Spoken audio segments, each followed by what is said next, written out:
welcome back to Gaming with the Scared Bear for week 3 of our third build in Remnant. Today we're going to be going over an exploding summon build, which I hope you guys really enjoy. I had a lot of fun playing this and going against different bosses and hordes. It was just all around a fun build to do. And to start us off, we'll be going over the weapons and the mods that I have equipped to them. So for our first pistol weapon, we'll be going with the hunting pistol. This is just a personal favorite because it has an open slot and does high damage. We can get this from the Hidden Grotto dungeon on Earth. And then the mod that I'll have equipped is the Seed Caller. This one you can get from the boss Mangler on Earth, and it summons a Root Hollow, and you can summon up to 2 of them at a time. And so for our range gun, we're going to be using the Coach Gun, which is one you can get with one of the starting classes with the Cultist, or you can get it from the upgrade vendor. Again, this is one that I use just because it has an open mod slot on it, and I like the damage it does. And then for the mod, we'll be using the Very Good Boy, which you can get from petting the merchant's dog on ROM. The Very Good Boy will do 80 damage per bite, and then if you pet the dog after summoning it, it does an increase of 5% damage for 60 seconds. And then so for the melee weapon, you can really use any that you'd like. None necessarily give you a bonus or a negative effect to this build, but for me, I like the Butcher's Flail. This one, it'll be applying corrosive damage when you hit with it, and you can get this one from the Unclean One on Corsus. You have to do his alternative kill where you go downstairs and hide in a pot, and then you'll be able to fight him down there. And then so for the armor, I choose the Void Armor. I like this one because it's pretty tanky and you don't get encumbered when you're using it. This one can be found by doing a puzzle that is on ROM. It's a pressure plate puzzle. This one will give you a damage boost after 5 seconds, and then it'll also do reduced damage after taking damage for 5 seconds as well. And then for the rings, I like Burden of the Follower. This one will actually do reduced weapon fire rate by 35%, but since you have a hunting pistol that is just 1 in the magazine and the Coach Gun that has 2, the fire rate really doesn't matter that much being reduced. And then with this, it'll also do a 100% increase on mod generation, and you can find this from a random drop on Yesha.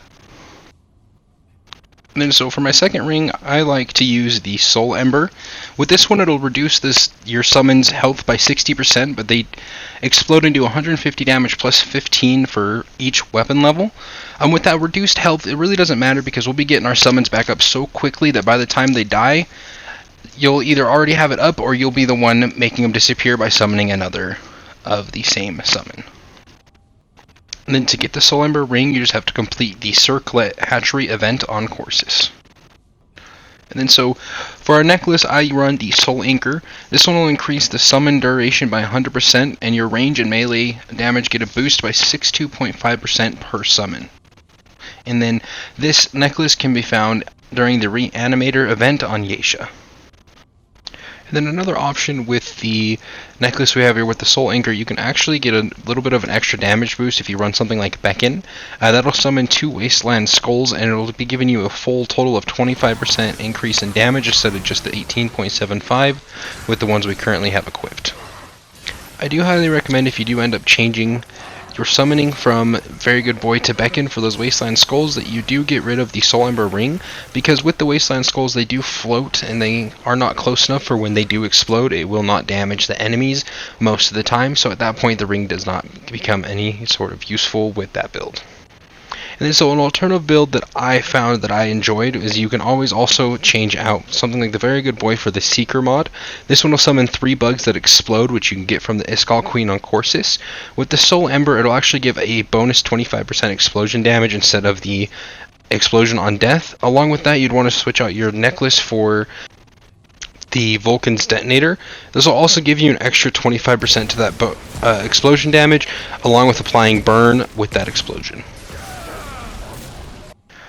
And for our first mod, we're going to want to get Spirit. This one's just good for that mod generation to keep those summons coming as we're fighting. We're also going to want to get Invoker, which you get from killing 100 enemies with a summon, which gives a 20% damage bonus to all of your summons. Also going to want to get Quick Hands, which is a 25% bonus to reload speed, which you get from beating the world boss on Earth, either the Ent or Singe. Then you're going to want to get Mind's Eye, you get from the Dreamer, and it's a 15% bonus to range damage. Also going to want to get Trigger Happy. This makes it so you get a 25% boost to that fire rate, so you're basically canceling out the deduction you already have, and you get this from leveling up any non-boss ranged weapon to 20. And then we're also going to want to get Demolitionist, which you get after defeating 100 enemies with explosive damage, and it will give a 15% damage boost to your explosions. So when our summons disappear, they get an extra damage boost to their explosion.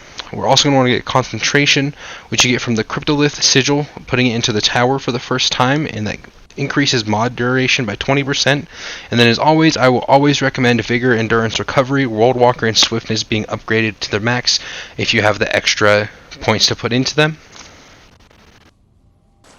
Then I wanted to have a chance to show this build off against the boss, and as always I'll go up and shoot the boss without any sort of summons out, so you can see the base damage, and then once I have all 3 summons out, you can see how much it improves as well by about 80 to 100 damage per shot.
And then here's one more boss fight. I just wanted to show how quickly you can defeat a boss with this off the explosions. This one I really was just focusing on trying to get mod generation as quick as I could and constantly resummoning them so that explode and do damage to this boss.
This has been Gaming with the Scared Bear, and I hope you guys have a wonderful day, and I'll catch you next week.